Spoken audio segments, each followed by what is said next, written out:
العلم والعرفان شكرا بلا عدد وصلي وسلم على النبي وآله وأصحابه.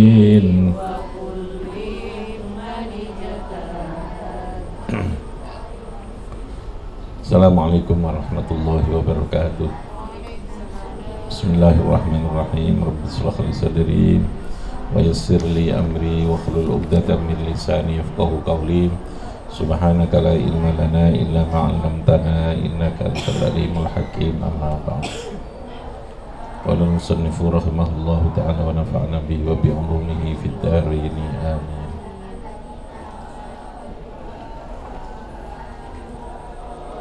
Kita lanjutkan ngaji kita tentang tafsir ya surat Al-Waqiah dengan tafsir Jalalain ya. Tafsirnya belum ketemu ya, kepada tafsir kemudian ganti tafsir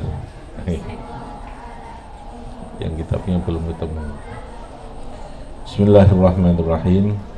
Hadza nuzuluhum yaumaddin nahnu khalaqnakum falaula tusaddiqun afara'aytum ma tumnun antum takhluqunahu am nahnu khaliqun nahnu qaddarna bainakumul mauta wa ma nahnu bimasbuqin. Ini ayat yang kita baca, yang kita kaji pada pagi ini dalam surat Waqiah ayat ke-20 56 ayat 56 sampai ke ayat 60. Hadza utawi iki iku nuzuluhum.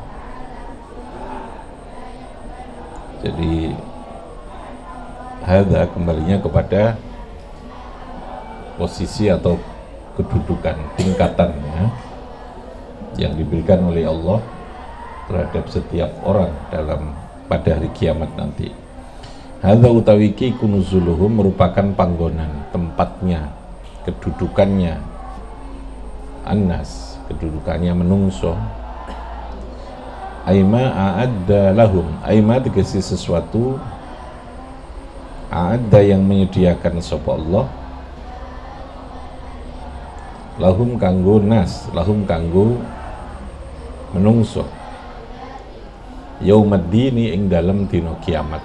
Ya, di yaumul kiamah itu juga ditafsirkan dengan pemahaman atau dengan istilah yaumuddin. Yaumuddin, hari kiamat, itu istilah lain dari yaumul kiamah.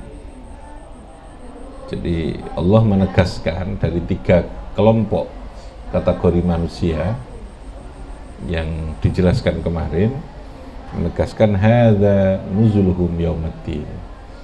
Jadi ketiga kelompok golongan yang sudah dijelaskan sebelumnya itu adalah nuzul. Nuzul itu tempat, kedudukan, strata ya, klasifikasi pengelompokan manusia nanti sesuai dengan amal perbuatannya pada hari kiamat. Yaumaddin ay yaumul kiamat.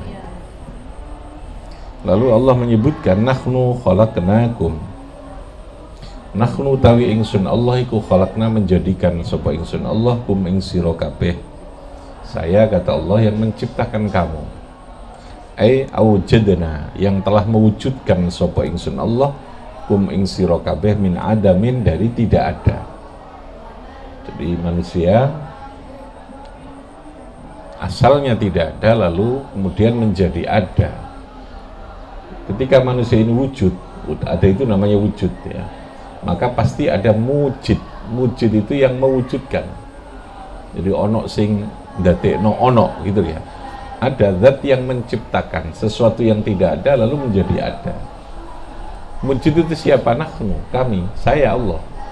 Khalaqnakum. Allah menyebut dengan menggunakan bentuk dhamir sebagai kata ganti Allahnya itu dengan menggunakan bentuk jamak nahnu, kami. Saya Allah itu khalaqnakum yang menciptakan kamu semua. Jadi dari tidak ada lalu menjadi ada. Ketika sesuatu tidak ada menjadi ada, ini ada mujid. Mujidun ini isim fa'ilnya dari kata awjada, mujidun, zat yang mewujudkan, yang menciptakan. Manil mujid, al mujid wallah, yang mewujudkan itu adalah Allah. tidak ada, lalu menjadi tidak ada, lalu menjadi ada lagi gitu ya. Nah, sesuatu yang asalnya tidak ada itu pasti baru. Hadisun itu baru. Karena dia punya waktu, kapan dia menjadi ada gitu ya. Saya ulangi ya, sesuatu yang asalnya tidak ada lalu menjadi ada itu pasti sesuatu itu baru. Baru dalam arti bahwa dia pernah tidak ada tadi itu. Ada waktu kapan dia menjadi ada. Makanya manusia kapan menjadi ada, dia punya tanggal kelahiran. Rumah kapan dia ada, ya dia punya tanggal. Berarti sesuatu yang asalnya tidak ada menjadi ada, maka saat menjadi ada itu dia punya waktu, punya saat, punya waktu. Dan sesuatu yang adanya pernah tidak ada itu pasti barang baru. Sesuatu yang baru, hadis namanya itu, hadisun. Nah, kalau barang baru pasti ada muhdis. Muhdis itu yang menciptakan, sama dengan mujid tadi itu. Sama dengan khaliq, khalaqnakum al-khaliq, yang menciptakan. Nah, lalu manusia menjadi ada, lalu menjadi tidak ada lagi, lalu diadakan lagi oleh Gusti Allah. Ada, dibangkitkan lagi, kemudian menjadi ada itu. Itu maksudnya begitu. Maka sesuatu yang baru pasti ada yang memperbarui gitu ya. Sesuatu yang baru pasti ada yang menciptakan dia lalu untuk menjadi baru. Nahnu khalaqnakum. Nah, zat yang tidak pernah tidak ada itu ya hanya Allah. Allah itu ada gitu saja sudah. Ada. Tidak pernah tidak ada dan tidak akan mungkin ya, mustahil, tidak mungkin itu namanya mustahil, dan tidak mungkin menjadi tidak ada. Makanya dalam bahasa akidahnya la awwala lahu wala akhira lahu. Apa? La awwala lahu wala akhira lahu. Tapi kalau makhluk semua itu ada awalnya, ada akhirnya gitu. Kehidupan ini ada awal, ada akhir. Semua kehidupan. Ya. Senang itu ada awalnya, tapi pasti juga akan ada akhirnya. Susah pasti ada awalnya, pasti juga ada akhirnya. Nah, itu ya. Gusti Allah, zat yang ada, wujud. Min ghairi adamin. Wujudnya tanpa didahului tidak ada. Dan tidak mungkin tidak ada, makanya bako. Bako itulah akhirullah itu. Bako itu kekal. Bako binafsih, ya bakoknya itu karena memang zatnya gitu.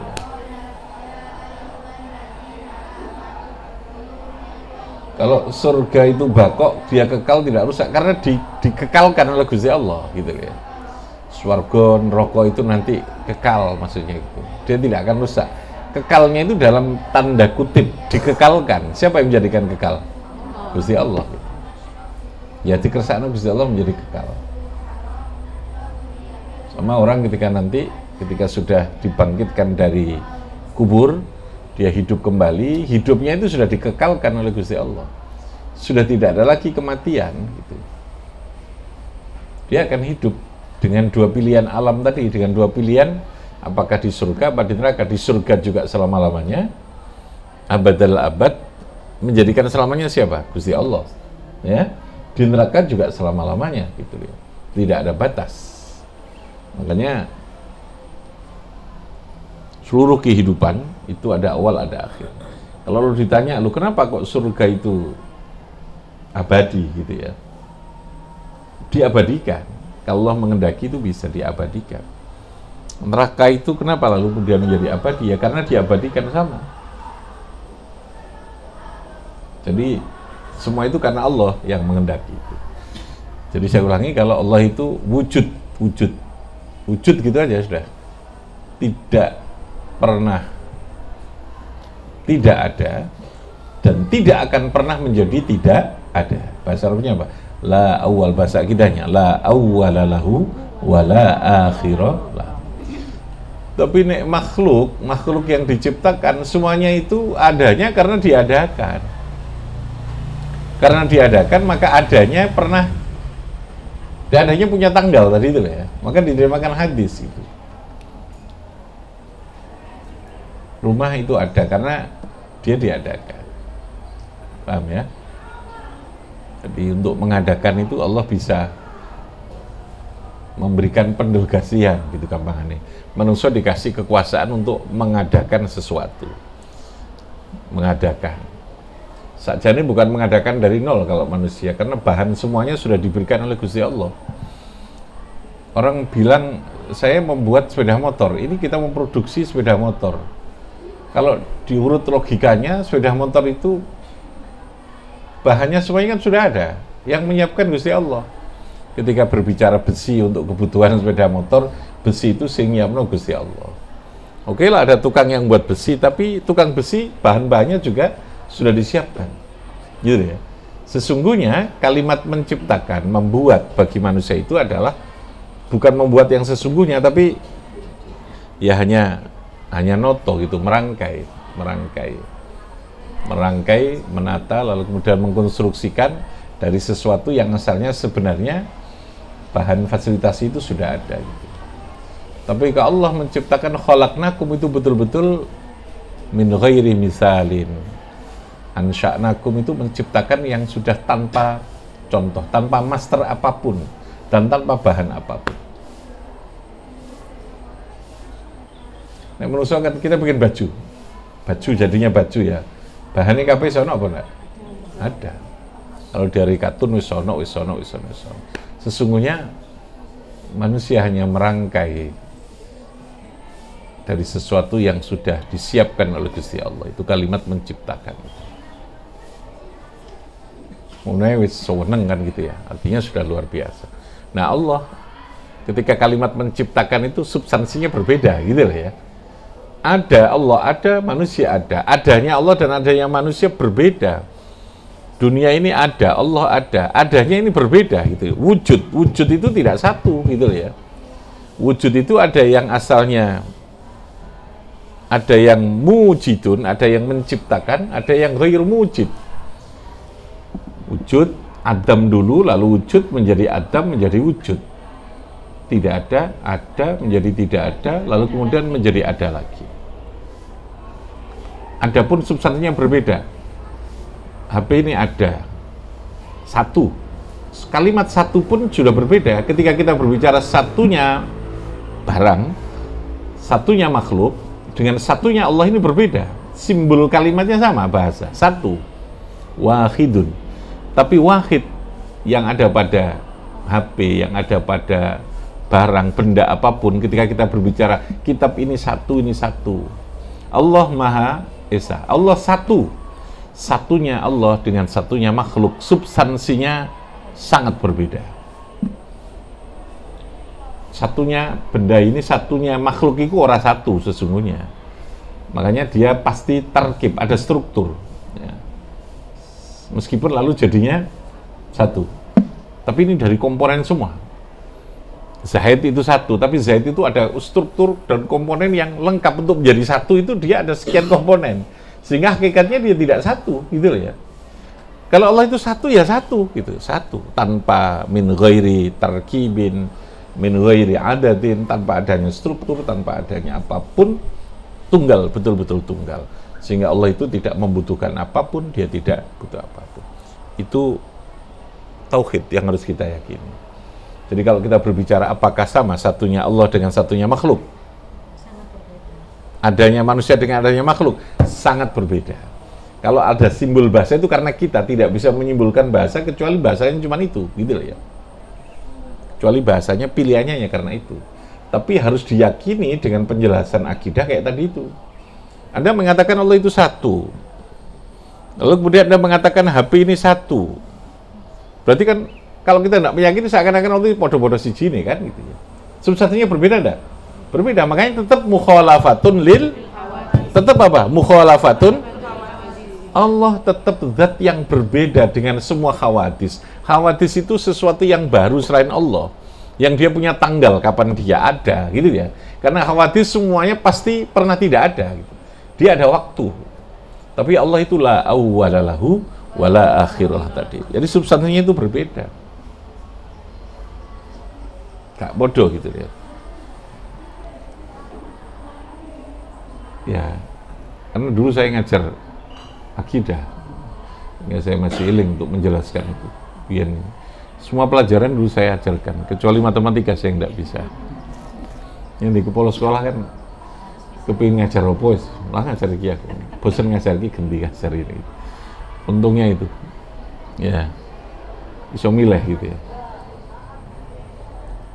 Di tahun barat itu saya ngajarnya akidah, ngajarnya tarikh tasyrik.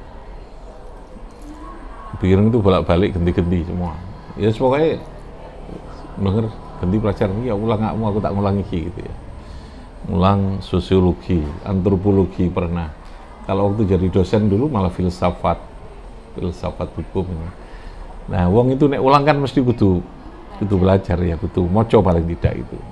Nah, nek bosen ganti lagi ya. Filsafat hukum Islam, tata negara malah bolak-balik tata negara, PPKN itu. Nah, enaknya iku mau jadi kepala jadi iso milih. Zaman biyen ngulang itu ora kudu padha karo ilmu nih, itu ora ono. Ini harus pelajaran ini gak ono nih. Sak karepe dhewe gitu. Pokoknya jadi kepala tambah sak karepe dhewe gitu. Nah, delok mulanya. Jadi saya masih ingat ngajar itu dulu Husnul Hamidiyah. Kitabnya akidah itu Husnul Hamidiyah itu. Itu memberikan logika tentang akidah itu luar biasa. Luar biasa. Nah, kita harus meyakini itu ya. Nahnu khalaqnakum ay aujadnakum min adam. Jadi manusia itu ada hadis. Kalau sesuatu yang baru pasti ada apa? Ada saat kapan dia mulai ada dan pada akhirnya kapan dia menjadi tidak ada. Allah menghendakinya begitu. Oke. Falaula ay hala tusaddiqun, maka hendaknya. Laula itu mbok iyo. Apa kalau mbok iyo itu? Ya, seharusnya, sebaiknya. Laula itu recommended lah gitu ya. Tidak keharusan tapi dia sangat dianjurkan. Namanya takhrid. Kalau dalam bahasa balaghah itu ilmunya ada namanya ta'rif takhrid itu. Ilmu sastra dalam bahasa. Falaula mbok iyo lah. Mbok iyo itu nek gak nglakoni kok kebangetan gitu ya. Ora dosa tapi kok kebangetan. Ndak apa-apa tapi itu pilihan kamu, beresiko gitu. Falaula tusaddiqun aihala mbok iyo. Takhrid namanya itu. Tusaddiquna podo membenarkan kamu semua. Ini kan kemarin berbicara kelompok ketiga ashabus shimal, ma ashabus shimal. Bergeser ke sana biar enggak melas gitu kok di tangga. Ya, sebelah sana mungkin dikasih jalan. Ini kayak anak yatim kamu ngaji. Yatim piano ya. Ashabus shimal. Kemarin bicara tentang apa? Ashabus shimal. Ma ashabus shimal itu diantaranya adalah mereka tidak meyakini tentang adanya surga. Inna lama ba'usun. Itu ya. Inna lama ba'usun. Apakah kita akan dibangkitkan gitu ya? Wa kunna turabaw wa idhaman. Inna lama ba'usun. Meragukan itu lalu Allah menegaskan, loh saya ini loh yang menciptakan kamu dulu pernah tidak ada. Kan duit tanggal, punya akte kelahiran, berarti kan punya waktu kapan kamu ada, asalnya tidak ada. Aku iso gawe kayak ngono. Apa maneh sekedar membangkitkan ndadekno kamu hidup lagi. Cara kasarane gitu. Tambah iso, tapi bagi Allah sebenarnya tidak ada tambah. Menciptakan dengan pakai contoh apa tidak itu sama saja kok. Gawe menungso karo gawe semut, jangan dikatakan gawe semut. Kalau kita mengatakan semut bisa menciptakan, gitu, Allah bisa menciptakan, umpamanya alam semesta, apa mana yang gawe semut, apa mana itu kan seakan-akan koyok berat, kayak lebih sulit ya menciptakan. Bagi Allah tidak ada yang sulit. Wong kun fayakun. Kun fayakun itu Allah tidak terikat oleh sebab akibat, tidak terikat oleh hukum alam, tidak terikat oleh kausalitas, apalah namanya. Tapi Allah menciptakan dengan kehendak kun fayakun. Ini Allah ngersakno dadi. Nek gak, yo gak dadi. Kun fayakun itu. Kalau lalu ada sebab, itu karena terkait dengan kebutuhan. Karena terkait dengan hikmahnya menungso. Hidup perlu ada sebab. Di dalam proses sebab itulah kehidupan itu akan ada. Untuk punya anak, maka dia perlu suami istri. Sebab. Sehingga ada perkawinan. Gitu? Sehingga ada anak. Anak itu untuk besar dia perlu dibimbing. Di situ ada sekian macam kehidupan. ya, perlu iki dan seterusnya. Perlu itulah hidup, kehidupan lalu menjadi ada seperti sekarang ini gitu. Allah zat yang maha menciptakan itu. Tapi apakah itu keharusan bagi Allah? Adanya semua tetek bengek itu apakah keharusan? Tidak. Allah bisa menciptakan tanpa sebab itu. Makanya seringkali kadang kalau mukjizat karomah itu Allah menunjukkan bahwa sebab itu tidak terikat. Sehingga ada Adam yang tanpa ayah dan ibu. Sehingga ada nabi yang tiba-tiba bisa yang namanya tongkat bisa menjadi ular. Ular tidak harus lahir dari ular. Kalau Allah bisa mengendaki menciptakan, ya bisa jadi tanpa sebab apapun. Jadi konteksnya kun fayakun itu dalam konteks yang namanya apa? Keyakinan kita, akidah kita bahwa Allah menciptakan tidak terikat oleh hukum tadi itu ya. Terus bagaimana dengan waja'alna likulli syai'in sababa? Itu konteksnya berbeda. Itu ketika Allah menciptakan segalanya, memilih dalam penciptaan ini dengan menggunakan sebab akibat. Tapi substansi kekuasaan Allah itu apa? Ketika menciptakan sesuatu, idza arada syai'an ayyakuna lahu kun fayakun. Karena ada yang bertanya, loh katanya kun fayakun, tapi kenapa menciptakan manusia pakai 8 bulan? Loh itu konteksnya berbeda. Ibaratnya aku bisa jani kuoso, gitu loh ya. Aku iso kuoso ngambil iki sendiri, tapi saya tidak mengambil sendiri. Saya suruh ngambil orang itu karena sebuah pilihan, bukan lalu saya tidak kuasa. Ini apa ya? Jatuh. Kemudian saya bilang, saya bisa mengambil sendiri. Saya kuasa mampu. Tapi apakah saya harus mengambil sendiri? Boleh tidak saya punya pilihan mau diambilkan? Boleh tidak? Boleh. Kalau saya diambilkan, apakah saya mesti tidak kuasa? Tidak kan? Allah itu zat yang bisa menciptakan tanpa sebab. Tapi lalu kemudian ketika Allah memilih, ya wes tak gawe sebab wae. Apakah lalu kemudian menciptakan sebab itu mengurangi kekuasaan Allah? Tidak. Ini kudu konsentrasi ya, nek ngantuk gak iso ini ya. Ini soalnya gaji di kelas tinggi gitu. Nek ngantuk ini kok bingung kok ya. Makanya suruh kodok mediti gitu ya. Ojo ngelamun nek ndumble wan ndumble ya ora paham. Sing dipikir sing gagah. Kita ngaji tapi pikirannya selalu di gitu ya. Boleh nggak? Allah ketika menciptakan. Jadi kun fayakun, kalau Anda ditanya, kun fayakun itu ya substansinya itu, memang Allah menciptakan itu ya. Pengen dadi nopo tanpa apa ya iso. Tapi nyatanya Allah menciptakan langit kok 6 hari tidak kun fayakun, itu pilihan. Bukan lalu menghilangkan apa kekuasaan Allah yang kun fayakun itu. Nyatanya langit sing jarine lebih gede kayak gini ya 6 hari, ya toh? Menciptakan manusia yang satu saja 8 bulan, ya toh? Seharusnya yang manusia kan lebih cepat, gitu loh ya. Mau menggawe arek wae. Itu kan alam semestanya 6 hari. UKB ya iso nglindur ya dadi anak. Nglindur ya dadi anak itu ya. Tapi kan lalu begini, oh iya ya untung kok gaya anak itu sangulan. Umpamane rabi terus esok langsung dadi anak terus piye dadine? Mucik tas rabi rong dina langsung duwe anak. Piye kira-kira? Bingung kan gitu ya. Tadi kan hikmahnya begitu, ben iso nganti-nganti, ben iso siap-siap dulu kan itu macam-macam lah gitu ya. Menungsone itu. Terus pokoknya cuma mendikti Tuhan lah. Nah, jangan mempertanyakan sesuatu yang diciptakan Allah ini. Ya, apa sih Gusti Allah kok nggak gini barang? Gak usah ngono barang. Ya kayak orang yang ketika ngelamun, ini kok pohon ini besar tapi kok buahnya kecil-kecil gitu. Dan ngelamun tiba-tiba lalu jatuh itu buahnya. Pas kena inok ngene, irungi. Untung jadi ya Allah, untung gak gede ya gede irungnya bisa hilang. Nah, iya, bisa langsung pesek irungnya. Ya wis Gusti Allah iku wis gawe ning ngono kan ngersakno gitu ya. Itu khalaqnakum falau la tusaddiqun. Nah, kalau sudah meyakini begitu, maka hidup kita insya Allah gak gampang rewel, mempertanyakan sesuatu, meragukan. Ya sudah, pasrah saja kehidupan, meyakini dan itu. Yang penting tadi ini, berbuat yang terbaik. Hidup itu kewajiban kita ngelakoni apa sing diwajibno, sing dianjurno, menghindari yang tidak baik. Ini kadang geliyor melakukan yang baik, segera kembali. Ya, cok teman-teman gitu ya, segera kembali. Ngonek kadang geliyor ke teman-teman, jongkrok bisa nih gitu ya. Angel tenan kandangane sampai jelumup ya. Ya, Ya dididik aja lah gitu ya. Nek kepeksa maksud saya.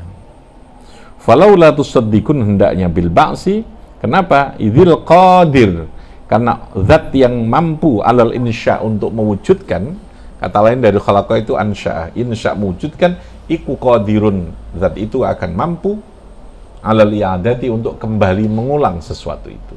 Logikanya kayak begitu tadi. Makanya istilahnya nasyatil ula. Khalqil awal itu bisa menjadi logika kita untuk meyakini bahwa membangkitkan dari kubur itu bukan sesuatu yang tidak masuk akal gitu loh ya. Sesuatu yang logis dan logika manusianya jauh lebih mudah. Logika manusia. Tapi bagi Tuhan ya tidak ada yang mudah, tidak ada yang sulit. Sama saja bagi Tuhan itu. Maksudnya begitu. Alal i'adati itu. Afara'aitum ma tumnun. Afara'aitum, apakah melihat kamu semua, berpikir kamu semua melihat ma'ing sesuatu tumnuna kang podo berpikir, yang podo membayangkan, mengharapkan sapa sira kae ngarep no sira kabeh. Antum, cobalah kamu melakukan berpikir, kata afara itu matumnun aituriquna almaniyya fi arhamin nisa, ketika kamu turiquna mengalirkan, memasukkan almaniyya fi arhamin nisa, dalam rahimnya perempuan. Antum takhluqunahu am nahlul khaliqun, apakah kamu yang menciptakan itu? Takhluquna podo menciptakan. Jadi Allah bertanya, menegaskannya dengan pertanyaan gitu ya. Metode meyakinkan dengan pertanyaan. Ini kalau dari metode orang mulang itu, mulang terkadang harus dijelaskan dengan cara bertanya untuk mantapkan. Antum takhluqunahu. Jadi biasanya ini gregetan ya bertanya itu. Dikai penjelasan ini gak iso, lalu kemudian akal miku nondi, sih kok pikir apa itu, berarti wis nemen misalnya. Wis nemen. Tapi kalau masih datar-datar itu kan menjelaskannya normatif gitu. Yo piye yo ngene pelajarannya ini wangel dikandani terus iku. Tuakokno. Mempertanyakan berarti sudah semandes gitu kan. Mandes. Iki kira-kira karena sudah dikandani wangel ya sama Gusti Allah. Orang-orang itu kafir Quraisy itu lalu ditanya oleh antum takhluqunahu. Apa to yo awakmu yang menciptakan itu? Yang menciptakan sperma itu, yang menciptakan proses terjadinya bayi itu. Bitahqiqil hamzataini wa ibdalis saniyati alifan, menggantikan yang kedua tadi alifan yang alif antum wa tasiliha wa idkhali alifin bainal musahalati wal ukhra wa tarkuhu fil mawdi'il arba'ah. Ya ini karena tafsir Jalalain jadi lebih ke pemahaman mufradat, terus dikasih penjelasan bahasa sekedarnya. Tapi kalau tafsir kitab yang masih ketelisut itu, ya, namanya tafsir Munir, gara-gara ngaji ini pindah-pindahin telisut. Ya. Nah ini penjelasannya detail karena penafsirannya. Tapi sekali lagi tafsir itu tidak mengikat. Yang mengikat itu tetap ayat Al-Qur'annya. Sehingga tafsir itu bisa dimungkinkan terjadinya perbedaan. Gitu ya. Jadi yang harus kita sakralkan dan tidak mungkin berubah itu ayat Al-Qur'annya, gitu ya. Tapi yang bisa kita pahami penafsirannya, yang bisa kita sesuaikan, kita kontekstualkan dan macam-macam, artinya ukuran kita, gitu loh ya. Memahami ini konteksnya ini, konteksnya ini. Jadi terikatnya orang itu ketika ngaji itu bukan kepada tafsirnya, tapi kepada apa? Kepada Al-Qur'annya, nasnya itu. Tafsir Jalalain ini penafsirkannya tentang banyak hal itu ya beda dengan tafsir yang lain gitu ya. Sebenarnya berbeda itu bukan lalu terjadi salah apa kontradiksi, enggak. Ya karena persepsi yang difahami atau kebutuhan untuk menafsirkan ini atau Jalalain kanggo pemula lah gitu ya. Ojo juru-juru nemen penafsirannya itu gini. Kalau sudah tafsir yang tebal-tebal itu, nggone toke kudu nggawa tronton gitu ya. Wah, tafsirnya itu. Tafsir mausu'at itu bisa ratusan jilid. Sampai mati ora khatam-khatam iku pokoke. Lah ya sing ngarang kok ya iso ngono. Iki Gusti Allah ngersakno bayangno sing ngarang. Iki mau Gusti Allah ngersakno ya kun fayakun, iso wae kan gitu ya. Iso wae gitu. Ya. Itu lebih panjang lagi. Kalau ini lebih banyak penafsirannya simpel-simpel. Untuk tafsir pemula ya, tafsir pemula. Takhluquna, menciptakan sira kabeh ing mani basyaron. Ya bertanya begitu. Apakah kamu yang menciptakan mani lalu menjadi manusia? Am nakhnul khaliqun, atau nakhnu kami al khaliqun, zat yang menciptakan itu semua? Pertanyaannya begitu. Nah, menegaskan. Berarti kan ada jawaban pertanyaan. Jawaban itulah yang diharapkan untuk memberikan sebuah kesadaran itu. Tapi sekali lagi, mungkin Anda bertanya ya, kok sampai segitunya Allah untuk meyakinkan orang? Kan Allah Maha Kuasa. Nah, Allah itu tidak tiba-tiba lalu kemudian memberikan justifikasi, memberikan sesuatu bersifat tadi langsung, itu enggak. Ada proses. Ini kan proses untuk membangun logika manusia. Kamu tak kayak akal. Coba sekarang kamu pikirkan.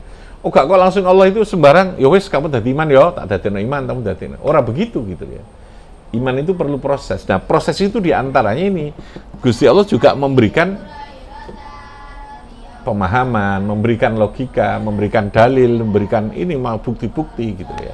Gawin akalmu itu. Jadi ibaratnya ketika kita menemukan Allah karena logika, karena sebuah pikiran, itu jauh lebih mantep ketimbang lalu mungkin gitu loh ya. Orang itu tiba-tiba lalu jadikan beriman itu tanpa sebuah proses. Paham ya? Logika kita kan seperti itu, logika manusia. Aku iso ngekei kamu sego, ngekei jajan langsung dari tak tukokno roti. Tapi akan lebih bagus kalau kamu melakukan proses gawe roti iki lho bahannya, iki bahannya. Pikirin piye carane gawe roti. Ketika jadi roti, Anda makan roti yang dikasih dengan gawe dewe, kira-kira iku enak di atau nikmat mana gitu, bangga mana? Dikai langsung dadi apa gawe dewe? Gawe dewe masih setengah gosong. Gawe dewe setengah. Logikanya begitu. Gusti Allah itu, jadi kalau Anda berpikirnya jangan lalu, lo mau gak kuasa kok sampai mempertanyakan begitu, memberikan dalil kuasa. Tapi Allah itu ingin manusia menggunakan logikanya. Karena nanti dia akan punya akibat. Dia mau nggak menggunakan logika itu? Wis tak kandhani ini kan nggak gelem ya wis gitu. Tadi kamu nantang perkara gampangane gitu. Nantang perkara. Entah rukunam.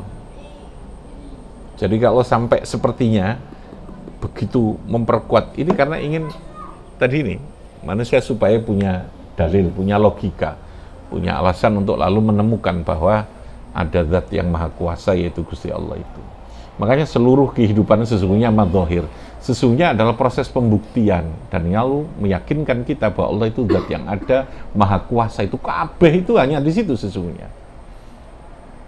Ono menungso semua macam-macam, ono kehidupan yang macam-macam, pohon yang macam-macam buah, itu sesungguhnya madzahir. Madzahir itu adalah bentuk perwujudan ausofillah yang lalu harus sampai pada ma'rifatullah itu. Sehingga kalau kita belajar ilmu apapun sesungguhnya pada akhirnya adalah proses pembuktian dalil untuk mengisbatkan, meyakinkan akidah. Jadi kalau kita belajar fisika yang berbicara banyak hal tentang keilmuan, itu belajar matematika, belajar sosiologi, ekonomi, harusnya pada ujungnya kita adalah subhana Rabbana ma khalaqta hadza batila subhanaka Rabbana ma khalaqta hadza batila subhanaka. Apa itu? Fakina ada, ujungnya harus di sana. Kalau keilmuan itu hanya sebatas melahirkan sebuah karya, tidak sampai menjadikan orang mengenal siapa yang menciptakan karya itu, yang menciptakan kehidupan itu, berarti ilmu itu muspro, ya, muspro. Karena ilmu harus sampai menuju pada titik semakin memperkuat terhadap keyakinan akidah, isbatul aqaid itu. Ujungnya harus ke sana. Ini gak ya. Itu tadi muspro yang tidak bermanfaat itu begitu. Bahwa lalu ada manfaat untuk menciptakan itu pasti gitu ya. Pasti. Tapi jangan sebatas pada ini. Bukan sebatas pada keilmuan itu. Apalagi ilmu menjadi ilmu, menjadi kajian. Karena ilmu kok dipelajari kan guna apa gak roh. Itu paling dasar sendiri. Jadikan ilmu itu menjadi alat kita untuk menciptakan, mewujudkan sesuatu yang bermanfaat, gitu kan? Menjadi apa saja. Tapi bukan sebatas itu. Ketika manfaat itu, maka ilmu harus menjadikan orang semakin tahu tentang Tuhannya itu siapa. Kita mungkin mengenal Tuhan itu Allah, tapi kita tidak terlalu kenal Tuhan yang sesungguhnya itu kayak apa. Kayak tadi itu kan ada, tapi kita tidak tahu. Adanya Allah dengan adanya manusia belum cukup tahu, ya. Dia perlu dipelajari lagi. Paham ya? Kita tahu bahwa ada. Ini adanya kayak apa gitu. Adanya kayak apa. Itu perlu, sehingga sesungguhnya orang yang berilmu ketika beriman dia punya ilmu, dengan adillah yang kuat itu jauh lebih kuat untuk meyakini, tapi tidak ada sedikit pun celah untuk tidak meyakini bahwa kabeh itu kok Gusti Allah itu pada akhirnya begitu. Jadi bukan hanya klis ya, bukan hanya omongan, tetapi memang ada dalil, ada bukti. Pada akhirnya akan seperti itu. Oke, ini satu ayat tadi ini.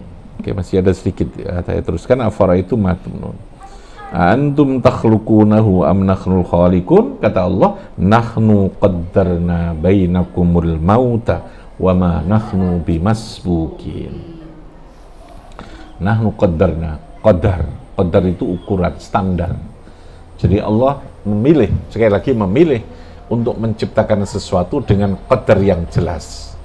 Qadar itu adalah standarisasi, paham ya, atas terciptanya segala sesuatu. Jadi hidup itu ada standar. Allah menciptakan itu supaya hidup punya kepastian, standar.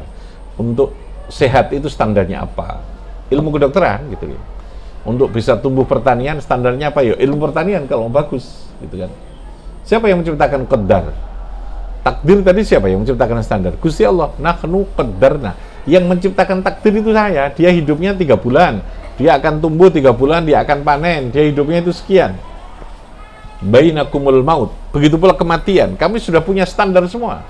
Secara otomatis. Kematian itu sudah ada qadarnya. Kehidupan ada qadarnya. Itu kan? Ada qadarnya, ada standarisasinya. Nah, hidup yang hebat, hidup itu yang mengikuti standar tadi ini, gitu ya. Standar itu di mana kita ketahui dari ilmu.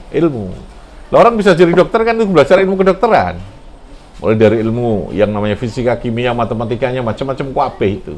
Lalu ilmu sosialnya dan sebagainya. Karena sekali lagi tidak pernah bisa berdiri sendiri sebuah ilmu. Anda bisa bikin pesawat, orang bisa bikin pesawat. Apakah pesawat itu hanya cukup dengan keilmuan? Tidak, dia butuh ilmu eksaknya, butuh ilmu sosialnya, butuh ilmu politik, karena kebijakan bikin harus dihasilkan dari produk politik, kan begitu. Tidak ada yang tidak terpisah gitu. Tinggal kita tekanannya ada di titik mana gitu ya. Ada di titik mana. Nahnu qaddarna. Hidup dengan qadar adalah hidup yang berada dalam kepastian itu. Sehingga kita ini jelas. Untuk bisa kenyang, apa ukurannya? Makan. Untuk bisa sehat, makanannya kayak apa? Untuk bisa ini, ada qadarnya. Hidup adalah berada dalam proses mengikuti ukuran-ukuran dan standar kehidupan yang dalam bahasa agama disebut dengan qadar tadi. Maka orang sukses itu yang dia punya kemampuan memahami qadar, memahami standar hidup dan mengikuti standar itu. Itu orang yang sukses. Tapi nek wong sing ora sukses, ora di potongan wong sing sukses, urip sing sak karepe dhewe, ora jelas standar hidupnya itu apa. Standar hidupnya itu apa? Jadi tidak jelas. Nah, itu maksudnya itu nahnu qaddarna bainakumul mauta wa ma nahnu bimasbukin. Masbukin itu as-sabaq.